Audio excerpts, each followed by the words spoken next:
Bienvenue sur cette nouvelle page du grimoire d'Altea. Ce soir, j'aimerais te parler de l'eau de lune et de sa confection, parce que ce mois d'octobre 2020 n'est pas tout à fait comme les autres.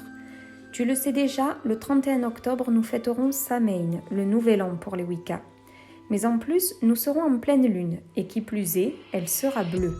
C'est le nom qui est donné à la 13e pleine lune, celle qui se présente pour la deuxième fois dans le même mois. L'eau de lune est laissée sous les rayons de la pleine lune afin qu'elle se charge de l'énergie lunaire. Il peut s'agir d'eau de source, de pluie, de la rivière qui coule en bas de chez toi ou encore tout simplement de l'eau du robinet. Tu dois prendre garde à ce qu'elle soit propre et pure si tu comptes la consommer. Conserve-la dans une bouteille en verre, à l'abri du soleil et n'hésite pas à la refaire chaque mois.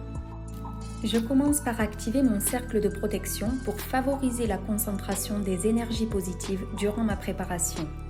N'hésite pas à voir ou revoir ma vidéo à ce sujet. Mon souhait étant de charger mon eau d'un maximum d'énergie lunaire, je vais placer sur mon autel un miroir qui reflètera tous les rayons lunaires captés par l'eau.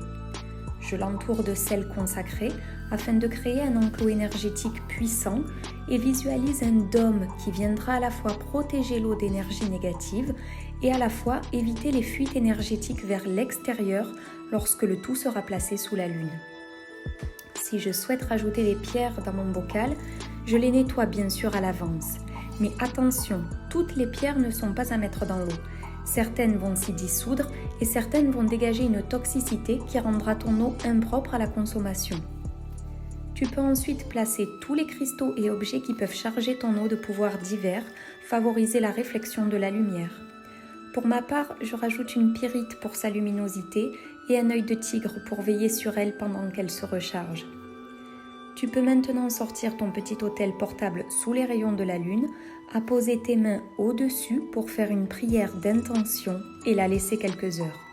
Tu peux aussi la laisser toute la nuit, mais n'oublie surtout pas de la rentrer avant les premières lueurs de soleil. N'oublie pas que l'intention est créatrice.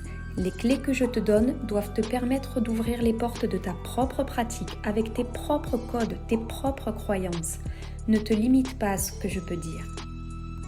Il est temps pour moi de refermer cette page du grimoire et de te souhaiter de très beaux rituels en attendant la prochaine vidéo.